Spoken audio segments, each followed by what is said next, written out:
right, let us see if we are up and running this morning, and we'll get some artwork done today. So I'm going to switch over to my channel, see if the plate came through, and if that is live quite yet. It looks like it just went live. Plate came through. Fantastic. Checking my volume here real quick. Mic check, 1, 2, 3. Fantastic. Checking my volume here real quick. Mic check, 1, 2, 3. Yeah, okay, that sounds pretty good. We'll drop that volume down there. I'm going to grab my link here. I'll kick on the social medias real fast that I am up and running, and then we're going to get to work this morning. So allow me to distract my button clicking here to you with my backstory. My name is Phil Kearney. Hey, I create role-playing games, I illustrate them, and I publish online, and I've been running games as a DM for since '87. I've been running Eberron campaign as my homebrew world since 2006. Eberron just had its 20th anniversary in April, so no, it was in June. Yeah, 20th anniversary. Hey, way to go, guys! I've been it came out in 2004. I've been using it as my homebrew setting since 2006. Let's see. Like, subscribe, bell icon, notification. Here's me on the X Twitter platform. You can follow me at Phil Kearney if you're there. Like, subscribe. Thanks so much to everyone, all the new subscribers that I have to the channel that found their way here, maybe through Kraken Week or the various postings I have. But I really appreciate everyone being around. We're going to create some artwork. So, yeah, Eberron since 2006. I've been creating content on DMsGuild since 2017.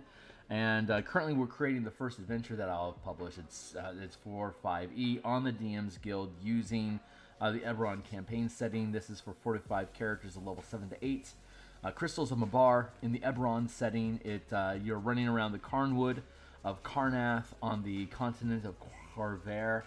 And that's a lot going on.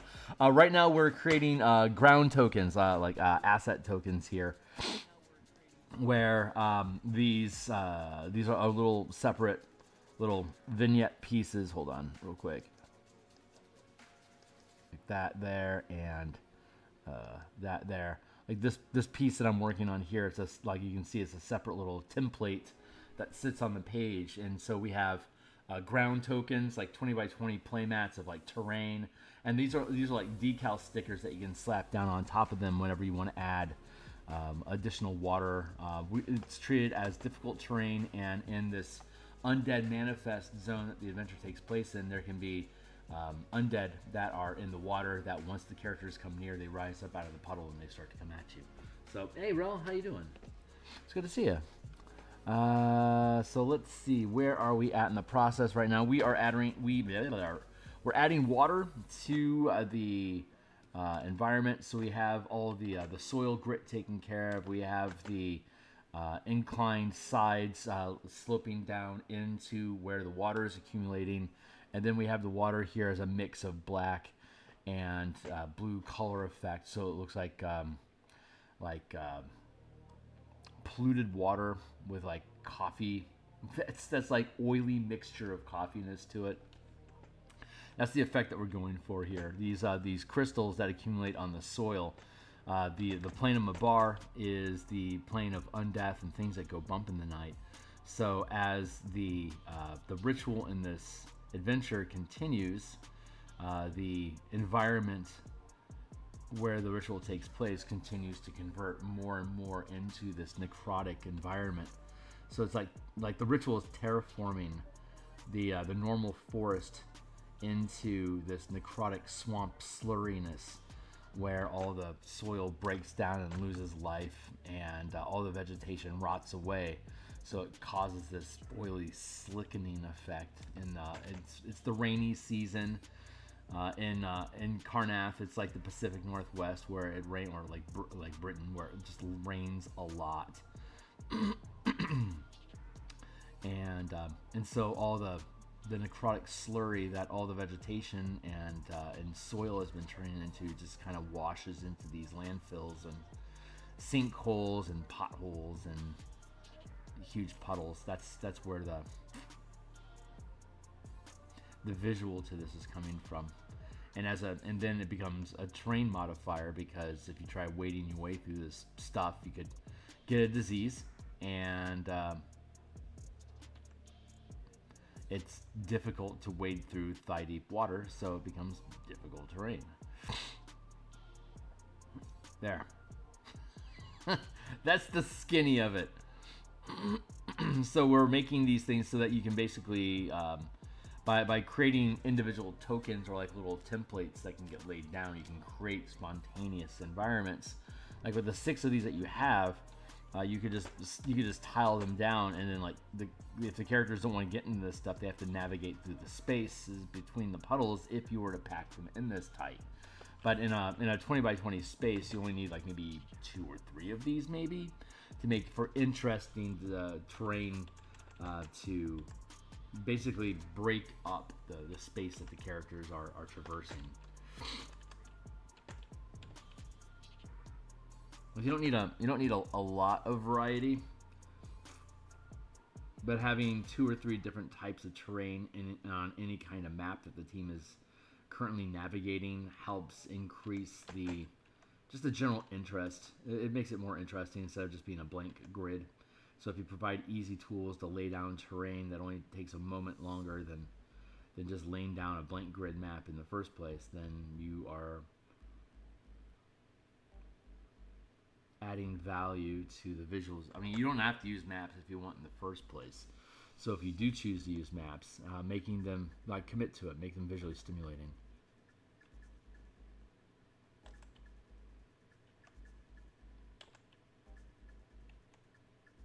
There we go.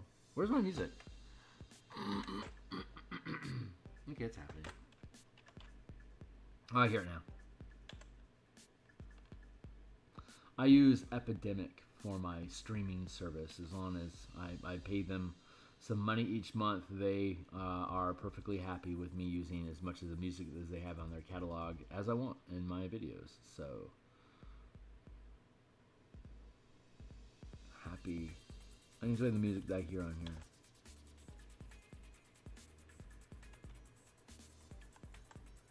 I'll drop that in like that.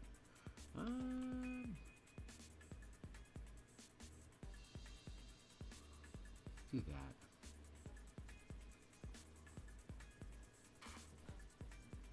We can come in from here. Start filling this in like that.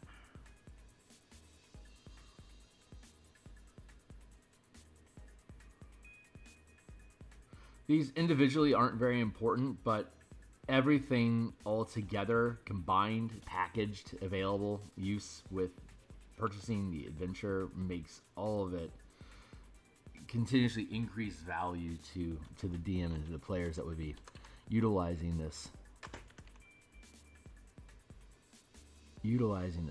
this terrain. Obviously, once you have it, you can just use it. There.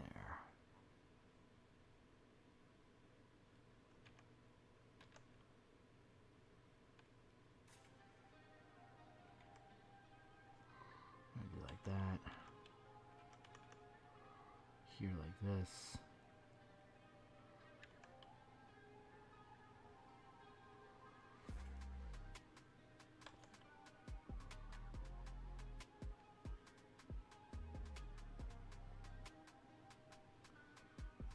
I'll push this out this way, have it connect here. Swirl in here. Develop out this way. Push here. Push out this way. And blend this into here. Then we can have another kick over here.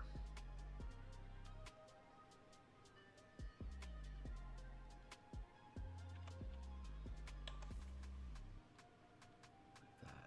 So we're just roughing in this language to make interesting movement effects to duplicate that feeling of water moving in these puddles. Since it's raining and there's this water that's pouring into these sinkholes, having a swirly sort of stirring effect is the visual illusion that we're looking to achieve with these. There we go.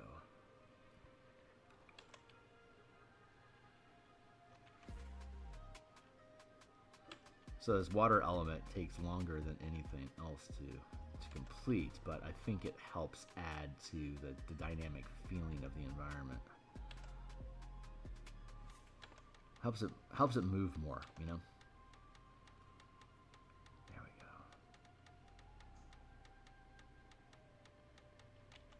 Like that.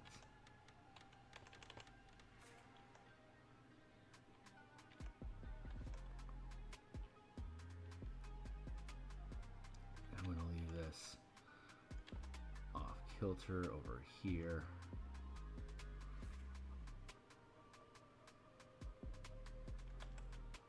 Like that. There we go. And then we'll round this out and we'll punch a hole in it.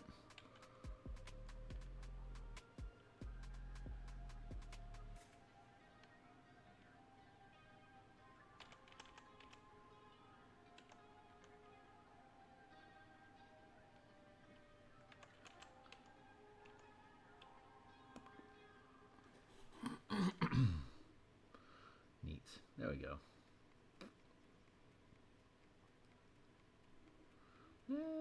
Maybe I don't want that like that. Nah, I don't want that. So I can bring this in a little bit more like this.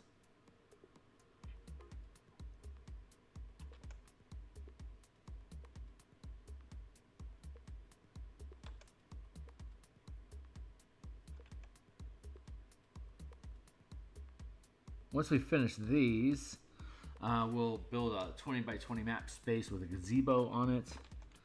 And then we'll have another 20 by 20 space with a giant demonic tree.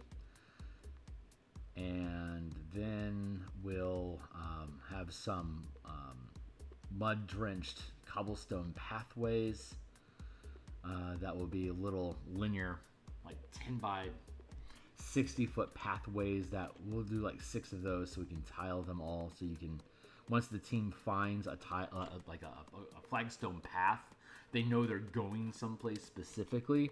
So if the DM feels that the team's kind of fucking around in the fog, there's this thick fog effect that limits their vision to 40 feet. So they can just be marching through this gassy swamp-like area and not really be able to see what's too far ahead of them because the light disperses in the fog, so it just kind of creates a washout effect beyond the 40-foot range. So they're kind of stumbling blind through a couple miles of environment that they're in, and I can have little maps pop up at any point. Since I only have a 40-foot range, I could plan like in the next 100 feet they're going to run across a dilapidated gazebo with a bunch of ghouls hanging out. And the undead aren't affected by the fog at all. They completely ignore it, so they can just see right through it. So they're seeing all these mortal creatures stumbling blindly through this poisonous necrotic fog, and they're like, "Oh boy, dinner!" And you might hear them like slathering and grunting or whatever in the distance, but you can't see them. So increasing the claustrophobia and paranoia. And since you only have a 40-foot range of visibility on this, it drops to 20-foot visibility in the actual dungeon itself, which is horrible because that's not even the range of counterspell, right? So you can get jumped by stuff, and it's difficult to get away with it within 20 feet. But that's a dungeon. The corridors are small and cramped, and that's kind of what you have to expect. But out in the open, it's a little bit more. It's a little less condensed. So you get this 40-foot range.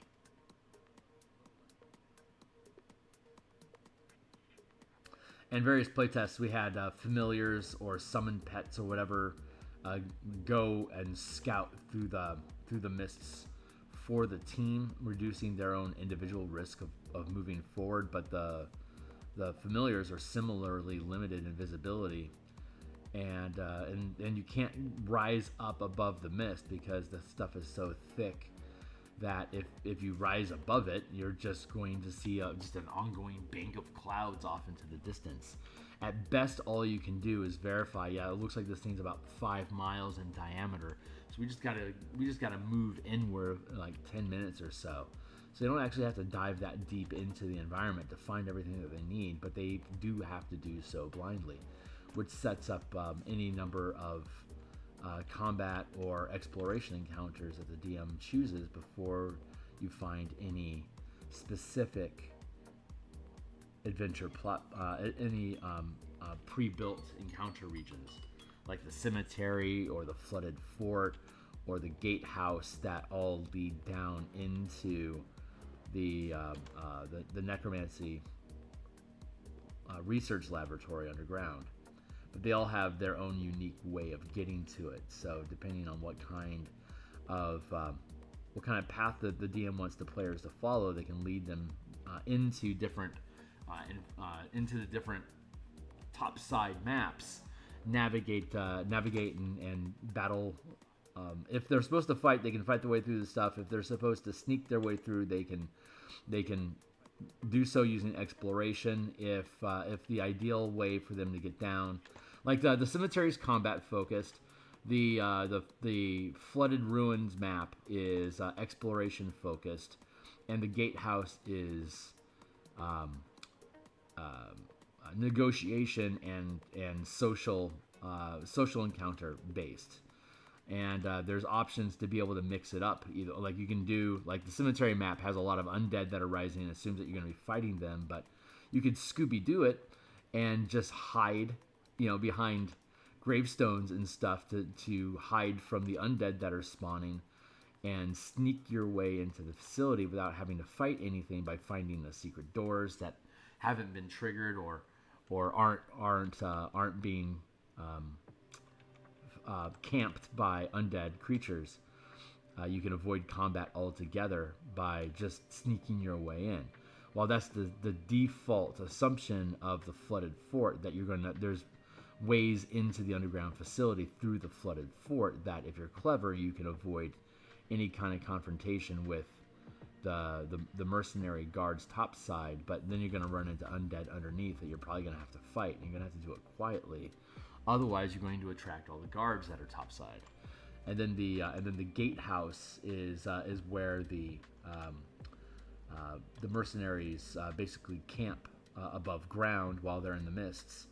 And it's they got steaks going on a grill, and they all come back here to get fresh water and to take a break before diving back into slurry.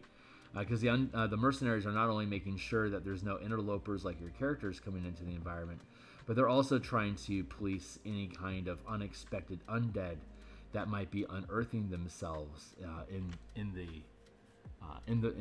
as the forest rots away and the necrotic energy sinks into the ground.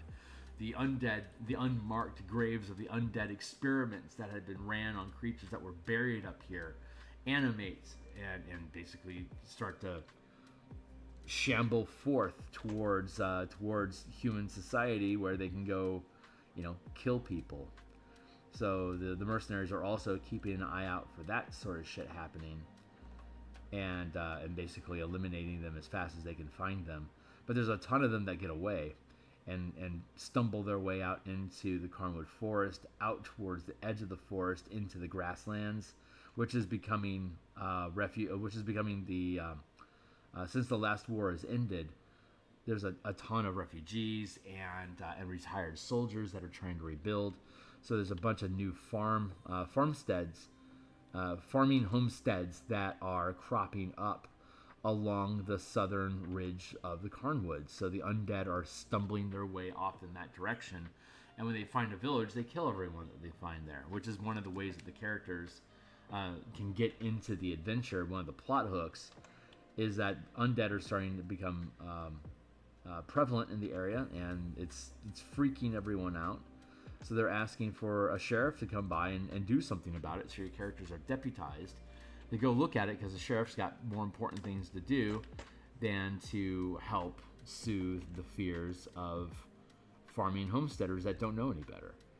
Alas, it is actually a problem that needs to be dealt with, and the sheriff was kind of flippant about brushing it off, but that gives the characters an opportunity to step in and assert themselves as heroes in the circumstance, to defeat the bureaucracy and the apathy of the interior state, and start carving out their own path to be local heroes, so they can get they could be rewarded farmland if they want a place to lay low. But ultimately, if they clean out these forts and dungeons in the manifest zone, once the manifest zone collapses and it gets restored to normal Eberron space, the team can basically take ownership of the facility and use it as their base of operation, as a bastion.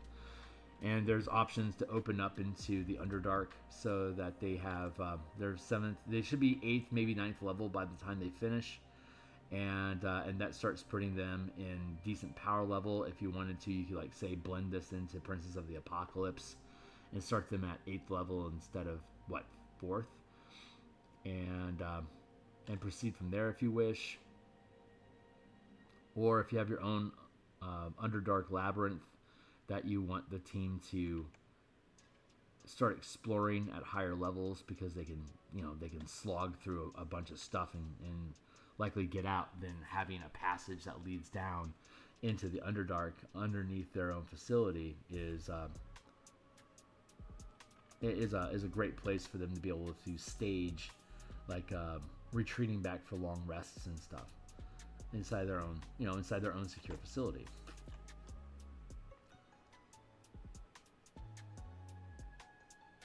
The Carnwood is famously haunted, so it's not unusual that there would be undead here, which is why the sheriff kind of brushes it off in the first place. Like, of course there's undead in the Carnwood. What are you doing there? But it's like, no, not spirits, not like the spirits of dead warriors. This is like skeletons and zombies and ghouls and stuff crawling around. It's more malicious than just Eidolon spirits, which is what you typically find in the Carnwood. So if you camp here, like if you make this your place of operation, you're going to be dealing with Eidolons as well. So that's fun. That's fun stuff.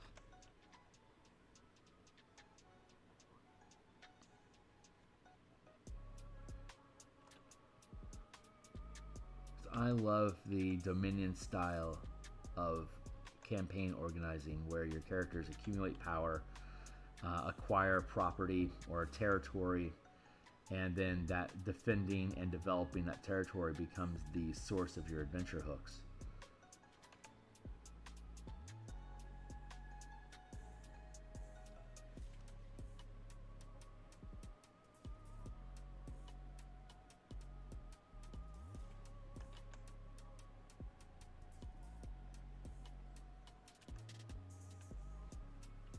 And if you have a sufficiently, no, I like that.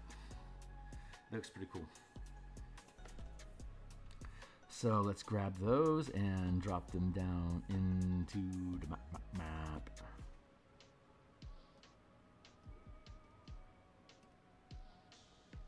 There.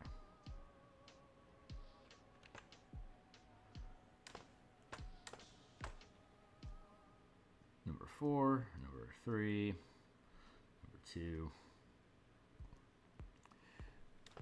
Now we'll work on number 1. This is the gritty soil in between them. There we go. So we can grab this and here and drop that down there. Leave that open.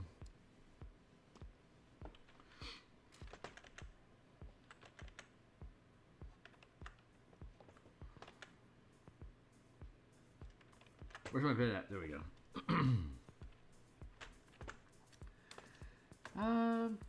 Let's see. So yeah, we should have this. What time is it? 7 o'clock.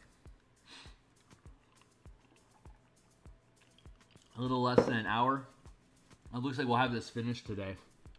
So tomorrow, when we come back, we'll begin we'll build a gazebo, and then drop some of this stuff in with it. Lionheart.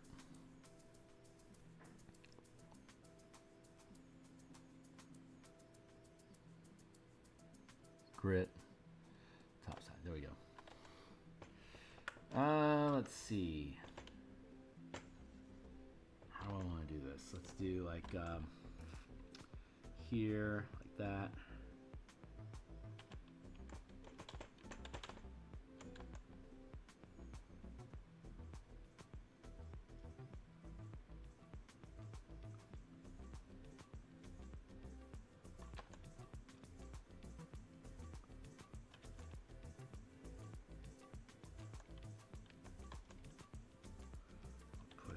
that.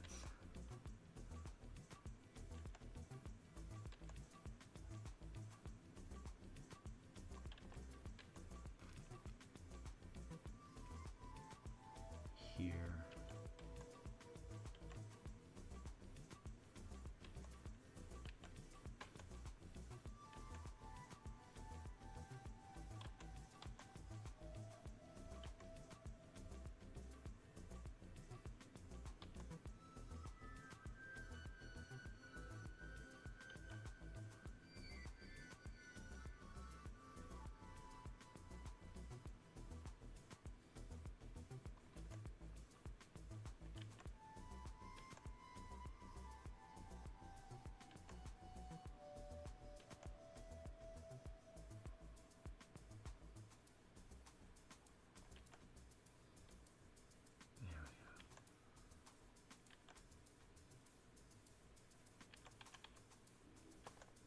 Like that. Boop, boop, boop, boop, boop. There we go.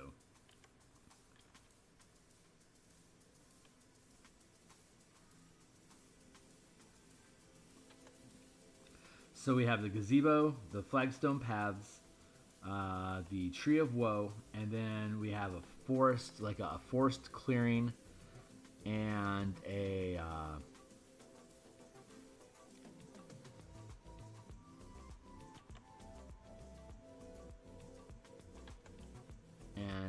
and another forest scene. I don't think it has. It's called Up in a Tree, but it's basically some NPCs are found up in a tree trying to keep away from undead that are gathered around the base of the tree. And when the team gets there, recently one of the characters, one of the NPCs fell out of the tree and were immediately killed. So there's 2 NPCs left in the tree that are freaking out about, you know, when are the branches going to give out on them and they're going to fall, or when are they going to fall asleep and get dropped to their doom. Because that's just one of the random encounters. And then depending on which plot you're using is going to change what characters are actually in the tree. And so if you rescue them, they provide you with basic information about, you know, like next plot point, go this way, sort of shit. So, hey, what's up? What jobs can artists find nowadays? Jesus, I don't know, dude. I stopped being an artist and I started making books. This was my solution to that problem, is make books, because I couldn't get paid when I wanted to get paid to produce the art that I wanted to make in the fantasy industry. So I just like, fuck it, I'm just gonna make my own books, and I will pay myself back for the time I invest in creating art by through the volume of sales that I get. So books, basically art is a non-expense for me. It's just time spent, but I get to spend the time here on camera talking with you guys, basically talking about the thing that I'm doing artwork for 275 episodes. That's like 500 hours worth of content so far that I've created for these maps in this adventure. It's insane the amount of tokens and time spent on actually crafting the environments and stuff. And I've never made a published adventure before. I've only worked a little on some very small maps and encounters, and like some random encounters or optional encounters, writing them and then doing small maps for them, but nothing at this level of volume. So this has been a real creative challenge for me, really pushing my envelope on the scale of production that I can accomplish, which is great if I want to get into Kickstarters and stuff. I'll need to be able to produce at this level of this level of depth in the assets being produced. But yeah, art. I mean, my philosophy basically around art is any artist that puts themselves out there long enough will find the people that are interested in the stuff that they make. It's just how good of a job are you putting yourself out there to be noticed, and how much does your stuff resonate with the audience that it connects with. Which I think there's a lot more value for me in general to be approaching it from, I'm making role-playing games and I get to illustrate them while I make them, so the art that I put into it is pretty much exactly the kind of look or feel that I want to convey within the page that I'm working on. So I have that as a fairly significant advantage over a lot of RPG producers looking for art that will meet their needs. I know I can produce pretty much anything that I want. But not all artists are into role-playing games and have the ability to be able to produce content like that. I mean, I don't think I'd be nearly as good at this if I didn't have 20 some odd years of, well, sorry, Jesus, since 87, like 37 years of DMing.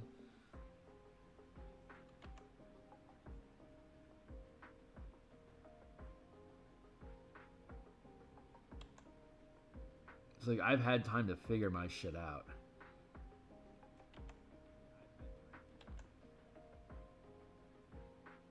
But basically every artist needs to build a niche for themselves.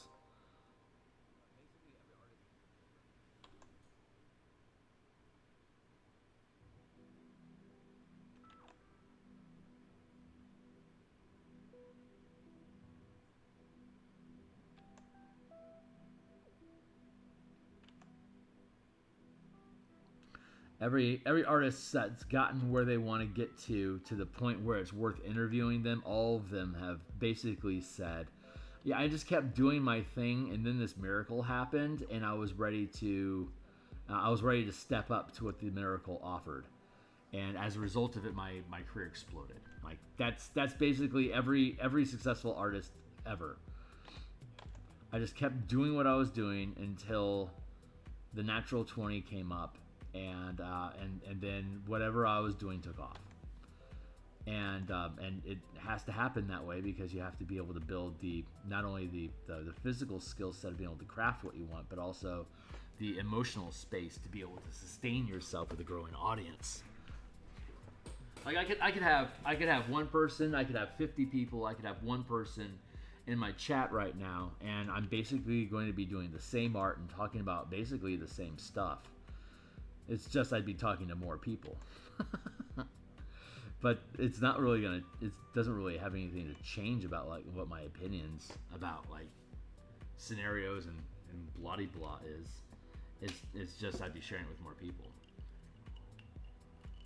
And I've gotten to a point where I've got a pretty stable like I've been doing this stuff for nobody for a couple of years now. So it's I think I have enough of what's the word I'm looking for? Discipline built in to talk the way that I talk and mean the things that I mean, to be sincere and authentic in what I'm producing. And it's just a matter of having enough time to connect with other people that can jive with that, you know. So, can they make a living if they do what you do and be self-employed? Yes, you can. There's lots of Patreons, for instance, that like make maps and make a few $1,000s a month or whatever, putting out their own content.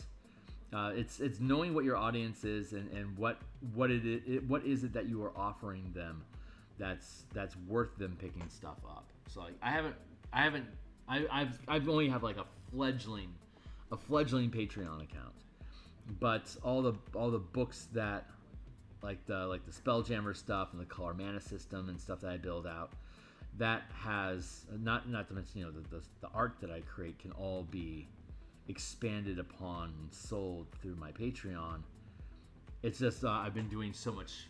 My bucket list as a Dungeons and Dragons fanboy since a child has me focusing my attention right now on DMsGuild stuff because, you know, I can put the actual Spelljammer label on the content that I produce if I publish it on DMsGuild or make it fan content. So the goals that I personally have is to make books and then publish them like D&D books and publish them on DMsGuild, like the color mana stuff, and then I can go back and start using my Patreon to create specific examples. Like I can make a Boros Swift Blade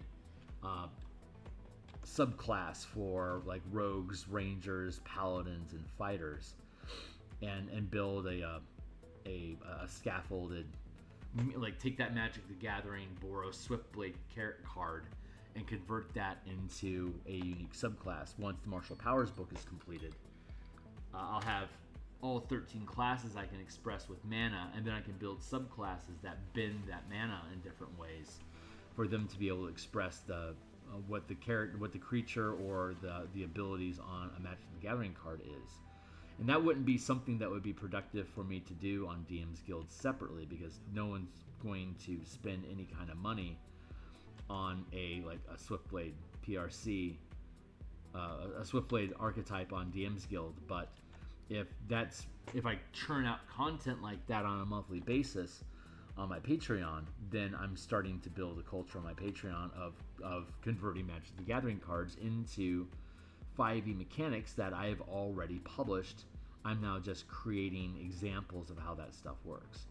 So yeah, if you build good marketing, you hone your audience, and you produce good content, like you're consistent about the quality that you produce, then you can accumulate an audience. Maps, illustrations, adventures, subclasses, new classes, new magic spells, monsters. These are all things that if you do a good job with them, you can accumulate monthly subscribers on Patreon. Artwork, stock art, plenty of artists on Patreon do that, and I don't know how well those are going to survive into the wave of AI. But if you're gonna have to pay for an AI subscription to get stuff, then it may not be any different from you subscribing for a few bucks to get access to stock art off of an artist's Patreon, for instance. So everything's kind of in flux right now. The world is... I'm scratching my leg. That's why I'm tilted like this. But yeah, anyone can become self-employed if they build a sturdy platform with enough people investing into it. It's just how appealing is your stuff will determine how quickly you can accumulate your audience, and how much are you willing to treat the effort like a business, where you're attempting to maximize your time and effort for profits so that you can make a business out of it. I'm pretty paranoid about making a job out of my art, because I want to retain creativity and feel like art is still an escape for my day job for me. If I quit my day job and make this my job, where's my reprieve? Where do I run to escape stress? Because at that point, any stress that I feel about my business is going to be because of the limitations I have on my art. Does that mean I'll resent my art? God, I hope not. But if I don't build the thing the way that it needs to be built for me to still feel love in the process of creating art, I should not build a business out of that. Which is why I'm thankful for. I work for a marketing company in Seattle, and I make pretty damn good money doing it. So this art is like a side hustle that pays for my food, basically.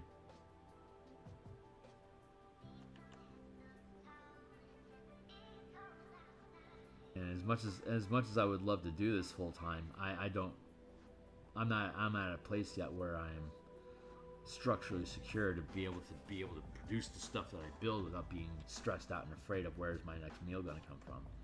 So everyone's path is a little different. And I'm in Seattle. It's an incredibly expensive city to begin with. So I'm hamstringing myself in my ability to risk it all and to start as a business, because my expenses are... Everyone's expenses are different. And you have to really calculate how much risk am I able to take over the next, say, 2 years to see if I can make this thing work or not. Like, the number one reason why businesses fail, like restaurants specifically, typically the reason why a restaurant will fail is because they failed to sock away enough money to pay for their business operating at a loss for 5 years. You have to assume... I went to culinary school, and part of the education was business and finance and like how to run inventory and how to assess risk and stuff like that, and menu items. And one of the hard facts there was like you have to have a ton of startup capital because you're going to be operating at a loss for a long time. You have to be able to set the lifestyle that you want as a result of the business that you're building, and have enough money to pay yourself for that lifestyle no matter what, even if your company doesn't make a dime of money. So that's what normally causes people's dreams of businesses to collapse, because they can't afford to go through the loss necessary to build up the momentum of focused time and effort without the fear of income.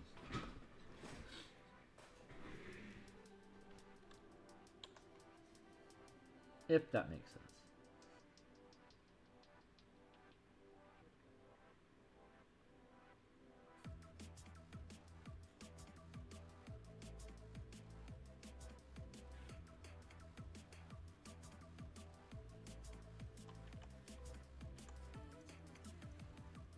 Yeah, I went to a technical college to learn how to be a chef.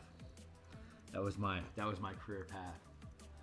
It turns out that getting paid well in the food industry requires a lot of titles and prestige, and I was not into that in my 20s at all.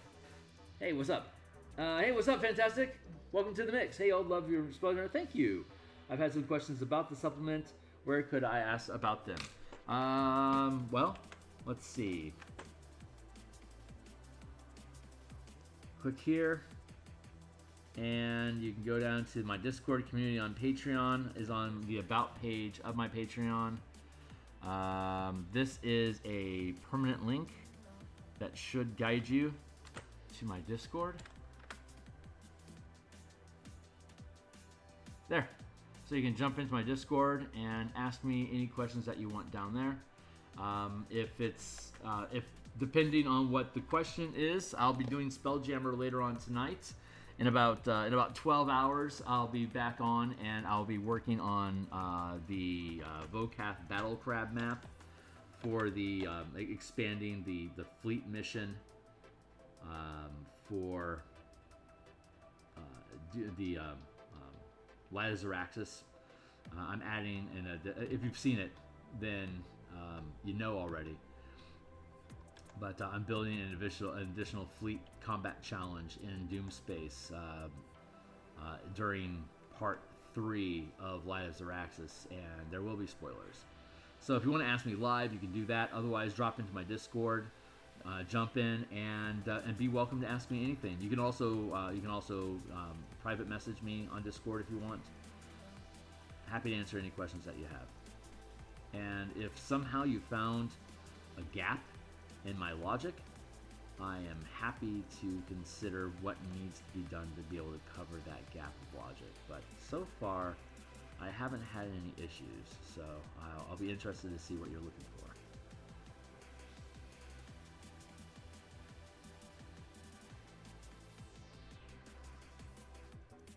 How trustworthy do you think educational information on the internet is? For example, a time ago, I searched what synthetic biology is, but I don't know how trustworthy that is. Like the basics. I mean, I think Yale publishes all of their courses online for like $50 a month or something. So if it's free, it's sketchy. Like, why is somebody providing something free? I provide free stuff as a loss leader for people buying my book and joining my Patreon. It's like it's a value add for me to offer you free stuff of quality, because I'm hoping that the quality that I demonstrate that you have free access to will encourage you to invest real money in the stuff that you value that I produce. Like the Spelljammer book, for instance. Anyone that's creating educational information is ultimately attempting to do the same, be able to produce enough revenue to make the publishing of that content self-funded and be able to pull up a profit at the end of it. So you have to consider what's the source of information that you're getting your information from. Is it just an aggregate of information that doesn't have any real citations on where the information is provided from?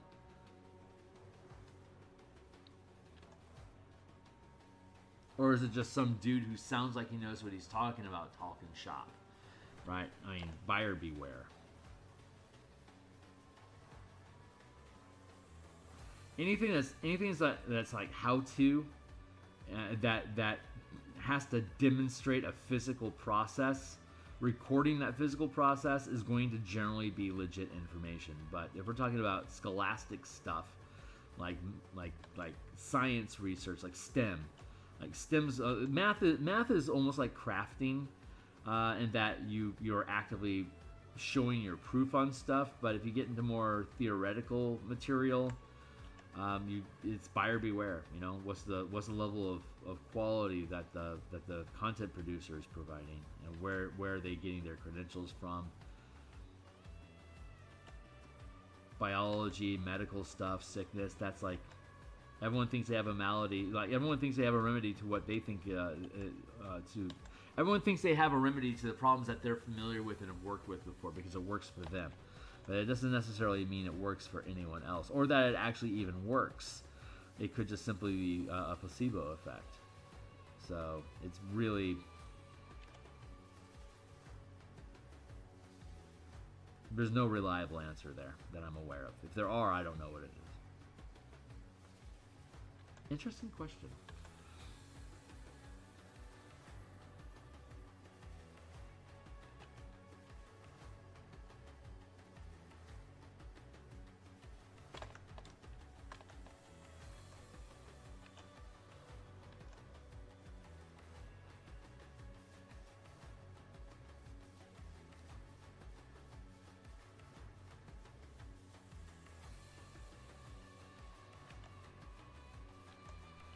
Fantastic. If you jump into the Discord, you'll see specific channels for Spelljammer specifically. So that's, if you do decide to drop in and ask, it should be pretty obvious where you can ask.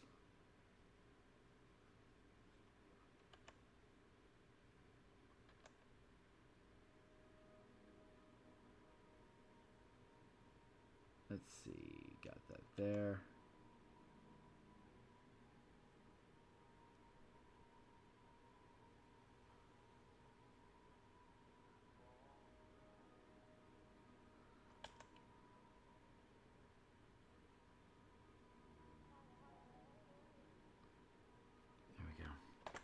There, and now we're going to start from this end, and we're going to work our way over this way.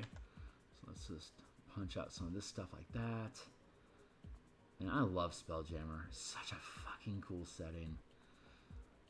Spelljammer and Planescape were by far my favorite second edition settings that I picked up back in the 80s. Big fan of Dark Sun too. But I think in personal preference, it would be Jammer, Planescape, and then Dark Sun. I think that'd be my top three.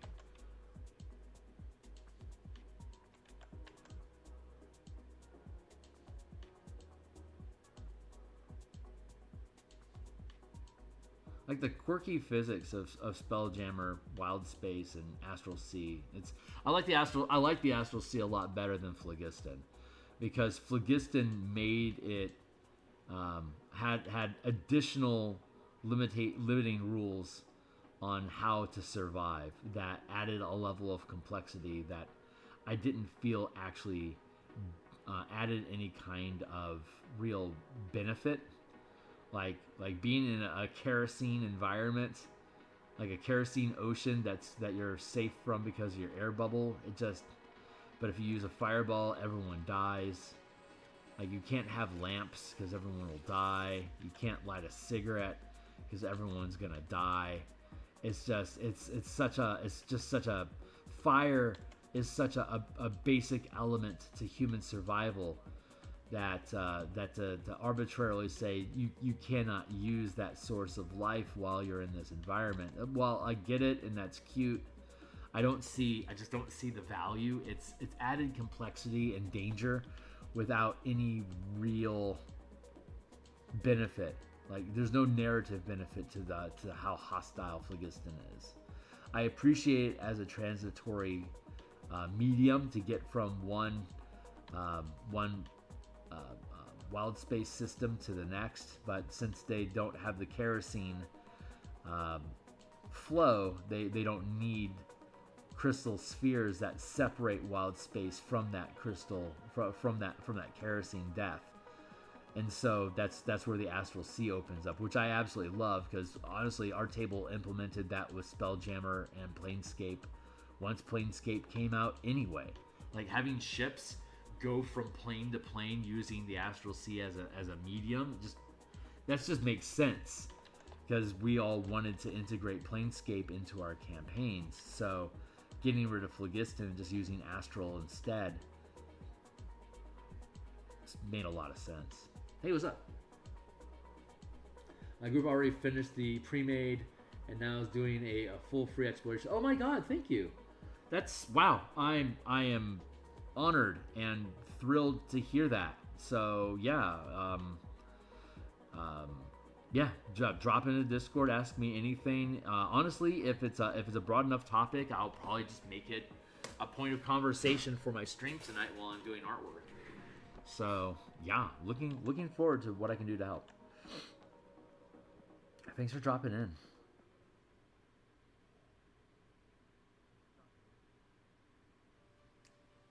That really just made my day. Thank you.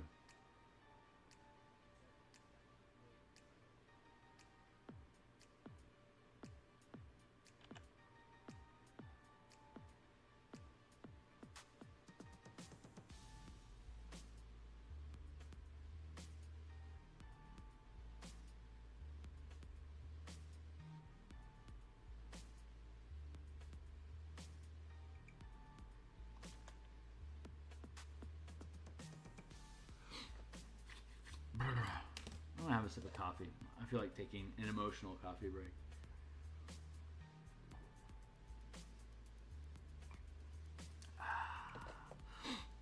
Man, I'm excited about the future. There's so much cool shit coming down the pipe.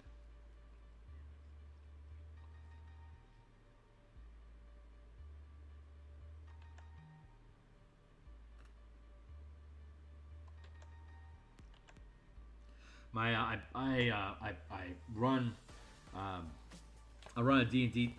I run a D&D table for my coworkers on Mondays, and it's an Eberron Spelljammer campaign, and they are currently depicting Warforged fighter pilots, and they're fighting space squids. So the mecha that they're in, they're like Veritech fighters built specifically for Warforged jack into. But they're 25-foot Veritech fighter, like transformable fighter craft. They can move at spelljamming speed while their limbs are folded up, but when they deploy their arms and legs, they have to slow to the 500-foot scale. And they're currently engaging a pair of space squids. No, they're like octopus, like right. They can use camouflage. So they're. I was originally thinking of giant space mimics, but they're more like Dark Mantle, but they're like 150 feet in size. So they're basically Dark Mantle kaiju that are running or flying in between different clusters of asteroids, and then changing their camouflage to look like rocks, so they're hiding from the characters. They're in a there's 4 of them. We could have anywhere from 3 to 5 players any given day, and this week I think we have 4. So they're going to be in 4 fighter craft, basically playing rocket tag inside of an asteroid field with these giant space squids. Their goal is to they're hungry, and there's a mining operation that's happening in the same sector that they're currently patrolling. And so if the team isn't able to kill off the Dark Mantles fast enough, they'll find their way to the mining operation and start eating miners. And like they're 100 feet in size, they can gobble up 2 or 3 miners at a time if they grab them with tentacles. and that is a massive threat. If the mining guild that the team hires to work the asteroids, if they find out that the team is fighting dark mantles like 10,000 miles away, that's a huge threat. Actually, no, they're a million miles away currently. But at spelljamming speed, ships can move 10,000 miles per round at top speeds, and these kaiju dark mantles are capable of. Here, if you don't know what a dark mantle is, D&D dark mantle. Here, I'll show you.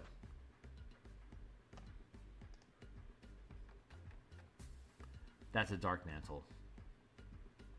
And they're designed to look like stalactites that can drop on you and then fold around you and digest you, and then drag themselves back up to the top of the cavern to drop on their next foe when they get hungry again. But if they're 100 feet in size and they're adrift in asteroid fields, they're going to instead, like an octopus, reform themselves to look like a chunk of rock to hide and conceal themselves for when a target big enough for them to want to eat comes by. And the fighter craft that the Warforged characters are in are large enough for this thing to potentially think that they're food. So, but the team is dealing enough damage that they're being viewed as potential predators. So the Dark Mantle are trying to figure out, are you food or are you threats? So while they're folded up and flying at spelljamming speeds, they have force cannons that they can deal ranged damage with. But if they unfurl themselves and use melee weapons, they have to slow to the 500-foot scale, which is fine because that's the scale of combat in general.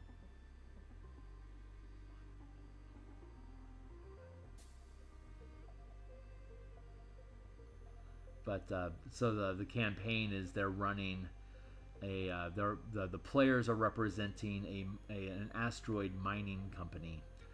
And that has contracts with various paramilitary organizations for security, and they've got this mining guild that digs out ore from rocks, and they have a contract with a smelting factory that collects asteroid ore and converts it, smelts it down to its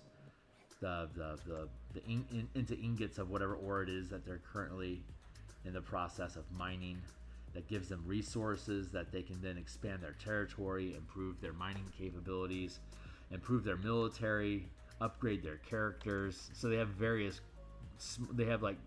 currently have two groups of characters in the guild. They have a delving team that takes care of problems that crop up inside of asteroids, like Deep Rock Galactic. If monsters are inside of the asteroid, they have to clear the monsters out, Underdark style, so that it's safe for non-player character miners to go in and start digging out the electrum or the platinum ore or the gold ore or whatever it is that they're working on right now. But they have to clear the monsters out so that they don't get eaten while they try to do this.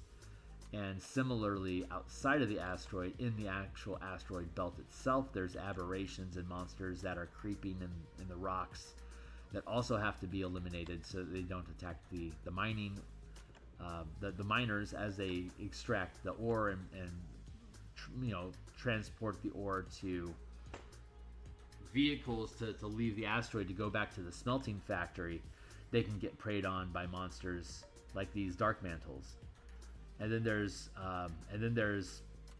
espionage against other organizations, whether they're like city-states or empires. Like they're dealing with the Dargoon Empire as neighbors that are hostile, and then on the other side of them they have astral elves, and they're all in orbit around the planet of Eberron, gathering their own resources. The elves are out there in space, growing world trees that can be sent off into wild space to populate new planets, like a generation tree, like a generation ship that elves will live long enough to actually see the destination. So they're creating these multiple miles in size, basically tumbleweed plants that will be able to survive on the light from any stars that they encounter in the wild space systems that they drift into, and be large enough to house an entire population, so that when they get into orbit around whatever planet they find, and then the tree takes orbit and starts to expand its roots and to form its own living moon. That's how the elves can. That's like one of the ways that elves can propagate across the multiverse. So they're in the process of doing that. The Dargoon are hobgoblin, basically Klingon hobgoblin warlords, and they're all running around in iron ships like turtles and scorpions and ogre mammoth and goblin arrow fighter craft. But they're also trying to forge their own place in orbit by and gain economic status through mining ore, just like the players are, except that they're like they're more akin. They're more prone to piracy and raiding other operations than to actually work their own operations. So you have pirating that you have to worry about. And then not directly next to the team, but in orbit also is Droam, which is like Medusa and gargoyles and ogres and trolls that form a separate faction that are also trying to establish legitimate economic presence by doing their own mining operations, like with ogre slaves and stuff like that. That looks pretty good. I don't think I need to overdo it.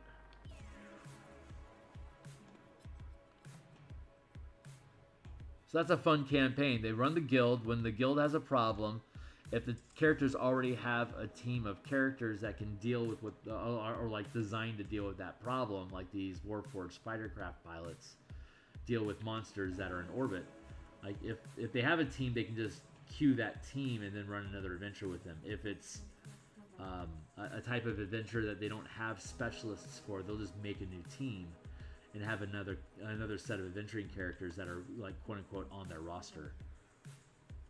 But that's a very Dominion style of campaign, which I love that style of campaign, where they have a resource hub that they can develop and take ownership of, and then all of the adventures and challenges that they face is either expanding or threatening that organization that they create.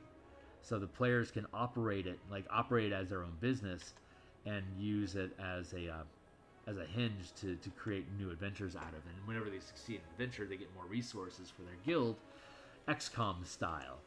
So they can continuously they can just continue to develop their organization, have access to the bigger prizes, cool new powers, have more influence in the region, get into diplomacy, create diplomat envoys to have social challenges with negotiations and trade and stuff like that. And it's actually a lot more fun than just dry politics, because you can gamify all that stuff. Like I was talking about verbal dungeons. When you're interrogating people, you can create verbal dungeons to explore the needs and the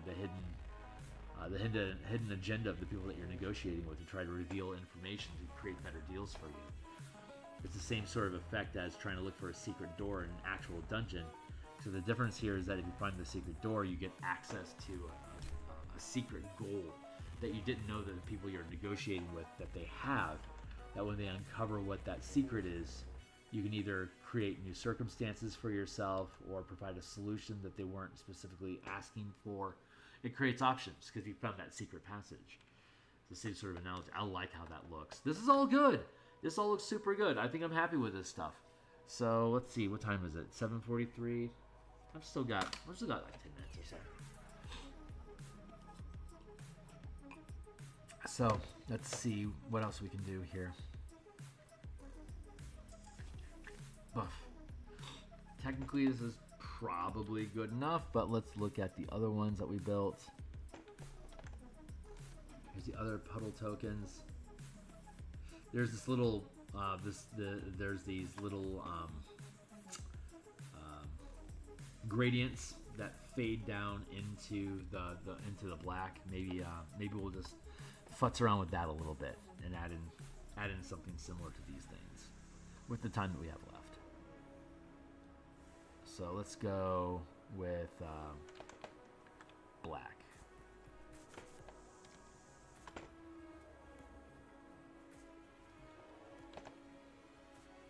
We'll do that.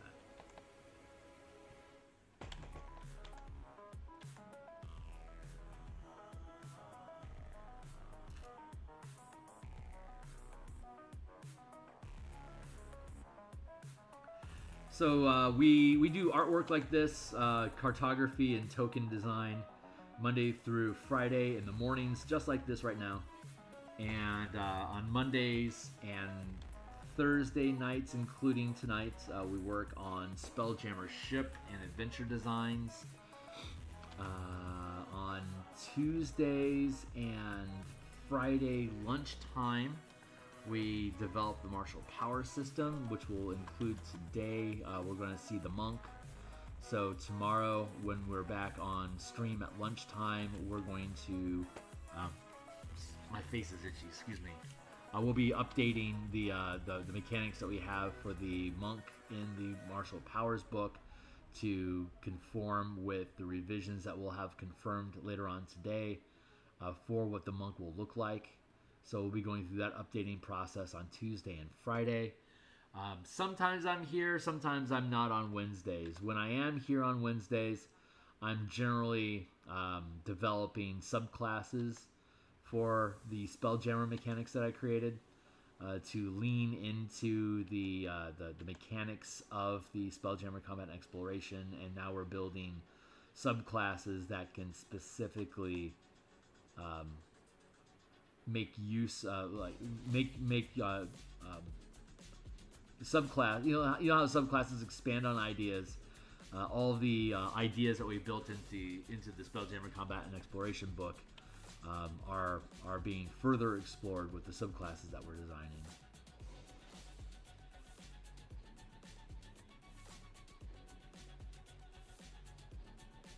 Like a ranger, like a void hunter ranger, conclave would be able to make use of hunter mark in interesting ways with like orrery scanning checks, for instance,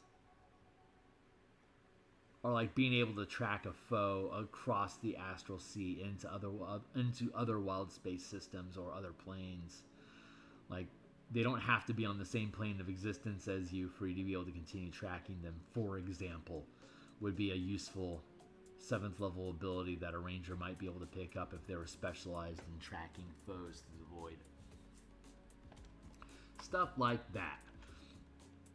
It's gonna be useful.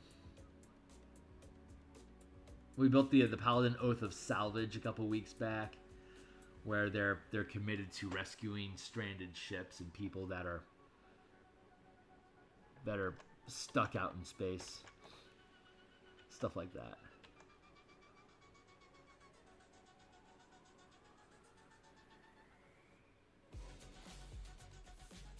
That'll eventually be added as a supplement to the Spelljammer book that I built, and then we'll start bundling things together. And so if you buy one or more books, you get discounts on all the other ones that come out. I love doing that. You can see that with the color mana system that I built.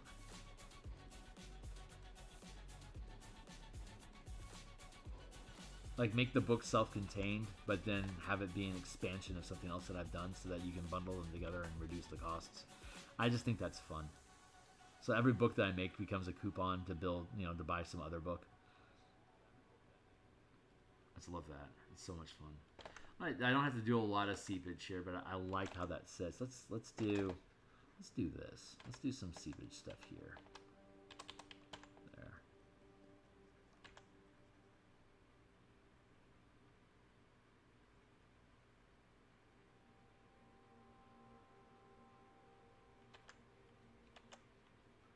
I'm gonna drop this in like that.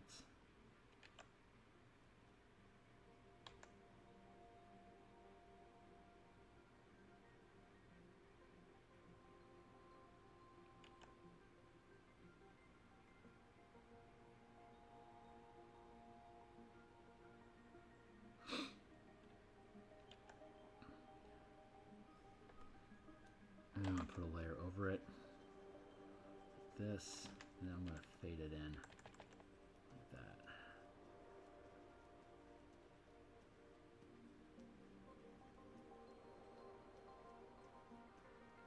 Nice.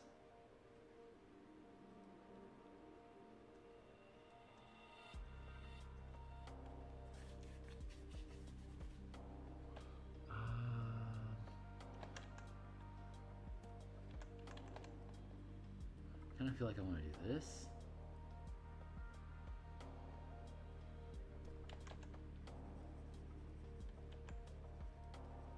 Like that.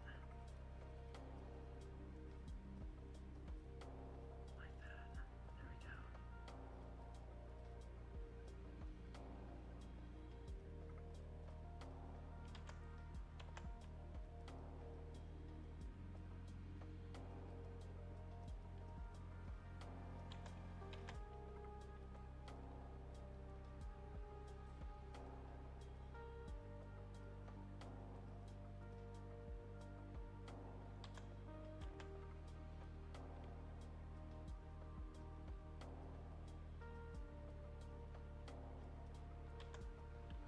There, I like that. That feels really good. So I'm going to take that and drop it into this space here.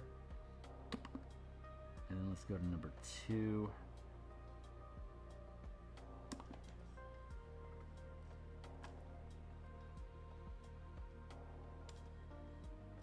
Let's see, where can we do some of the same cool stuff?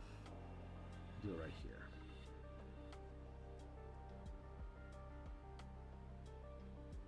Build this out.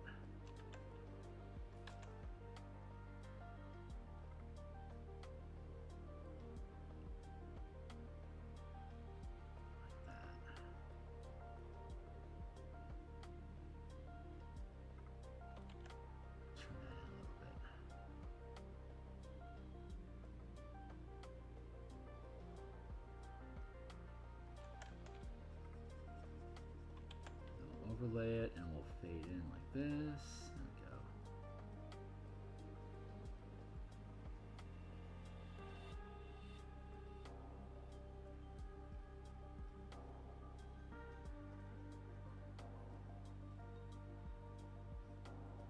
There. A little extra depth just feels good. We'll do that over here as well.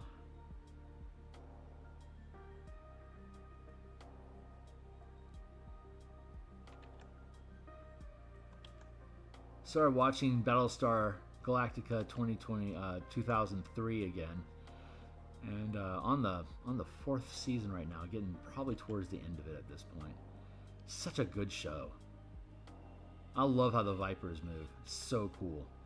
The Vipers were actually one of the inspirations to how I built the Spelljammer ship mechanics for the supplement that I built.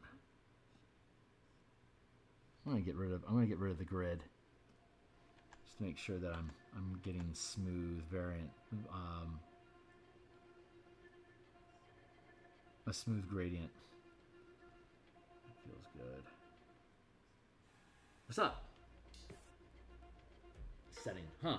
How do you feel about the use of a setting-specific subclass in a more standard D&D campaign through reflavoring? For example, the Void Hunter Ranger you were talking about being used in a 1-700, 1-800. I don't know what that means. 1-700, 1-800. Yeah.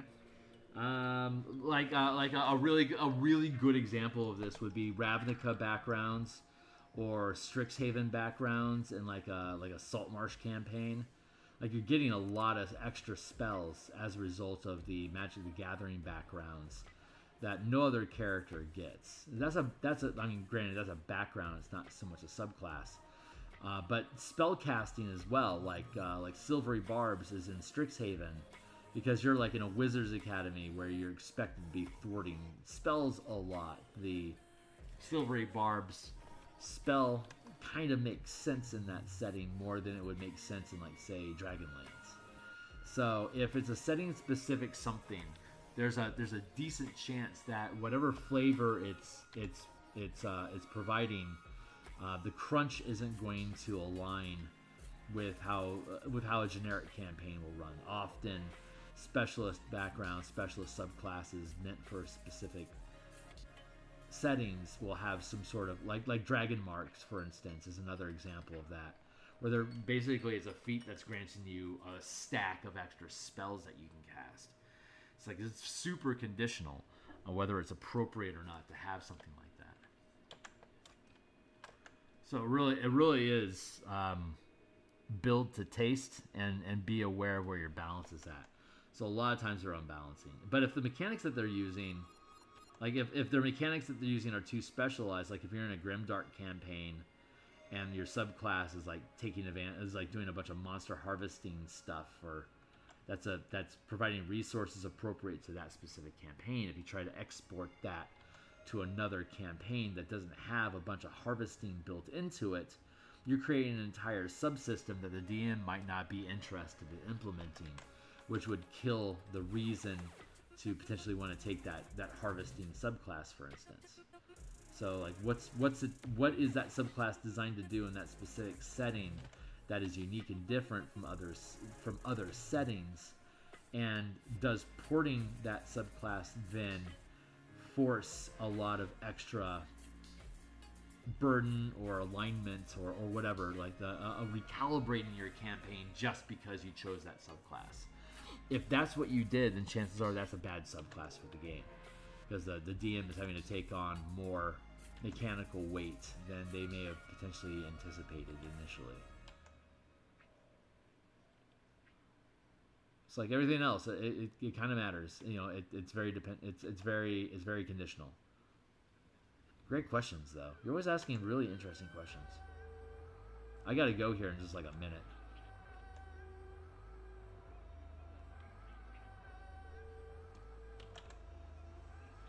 I wanted to do this real quick.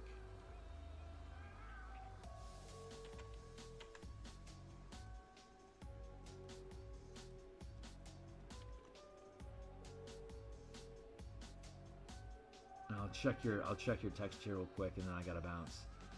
I like how that looks, though.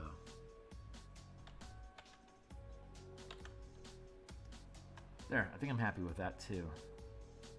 So we still got a few more to do, but I'll probably finish these up off screen later on today, because I want to get to that gazebo tomorrow morning. So I'll add in some of these haze effects to drop shadow into these slushes, and then this one specifically is going to value that, and a little bit over here too. But that'll be it. So okay, wrap up. Like a D&D setting that takes place in a time period similar to that time period of our... Oh, I see. Huh. The 1700s, 1800s? Oh, so like you're talking about like muskets and stuff. I mean, if you've got firearms built into your game, it'll jive. If you don't, it doesn't. So I mean, that's like firearms and accessibility to high damage weapons with low skill or peasants.